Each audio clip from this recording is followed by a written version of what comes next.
नेपाल में social media पर पाबंदी के खिलाफ नौजवानों की शदीद एहतजाज के सामने वजीर आजम KP शर्मा ओली ने घुटने टेक दिए। न सिर्फ इस्तीफा दे दिया बल्कि मुल्क छोड़कर भी फरार हो गए। 8 सितंबर को शुरू होने वाले पुरतशद्दुद मुजाहिरों में अब तक कम से कम 19 अफराद हलाक और सैकड़ों जख्मी हुए। खटमंडू में मुजाहिरीन ने पार्लियामेंट की इमारत को आग लगा दी। मुजाहिरीन ने वजीर आजम की जाती रिहाइशगाह, बास सरकारी रिहाइशगाहों और सुप्रीम कोर्ट को आग लगा दी, जबकि वुज़रा के घरों और सियासी दफातर पर हमले भी किए, जिसकी वीडियो सोशल मीडिया पर तेजी से वायरल हो रही है। KP शर्मा ओली के मुस्ताफी होने के बाद अब सबकी निगाहें इस बात पर हैं कि नेपाल का अगला वजीर आजम कौन होगा। इस हवाले से बालहिंद्रा शाह का नाम नुमाया तौर पर सामने आ रहा है, जिन्हें जनरेशन Z या जनरेशन Z के नुमाइंदे के तौर पर देखा जा रहा है। KP शर्मा की हुकूमत के खात्मे के बाद सोशल मीडिया पर जेन Z या जनरेशन Z का लफ्ज गूंजता नजर आ रहा है। क्या आप जानते हैं कि जनरेशन Z क्या है? कभी जनरेशन Z को इनकलाब जनरेशन कहा जाता है तो कभी ये कहा जाता है कि जेन Z गुज़िश्ता जनरेशन के मुकाबले में ज्यादा परेशान रहने वाली जनरेशन है।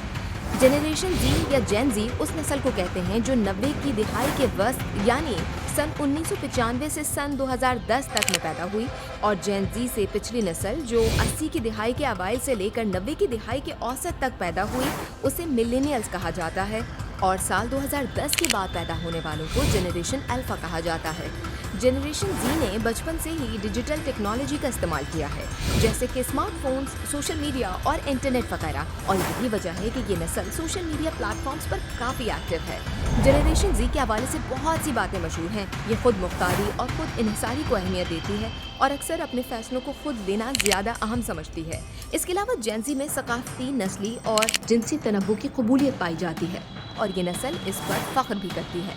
जेन Z आम तौर पर माहौलियात, समाजी इंसाफ और इंसानी हुकूक जैसे मसाइल पर बहुत ज़्यादा हसासियत रखती है, और उनके हुकूक में ज़रा सी भी कोताही शदीद रद्दअमल के तौर पर सामने आती है। नेपाल से पहले बांग्लादेश में भी जेन Z ने ही हुकूमत का धड़न तख्ता किया था, लेकिन इससे पहले जनरेशन Z के बारे में कहा जाता था कि ये अपने अपने हुकूक के लिए सिर्फ कीबोर्ड तक खड़े रहने की सलाहियत रखते हैं। इन्हें वर्चुअल वॉरियर्स या सोशल मीडिया की हद तक पावरफुल नस्ल कहा जाता था। ताहम नेपाल और बांग्लादेश में हुकूमतों का खात्मा करने वाली नौजवान नस्ल ने साबित कर दिया है कि वो सिर्फ सोशल मीडिया तक ही महदूद नहीं है, बल्कि अपने हुकूक के लिए अपनी जानें भी कुर्बान करने से नहीं हिचकिचाएंगे।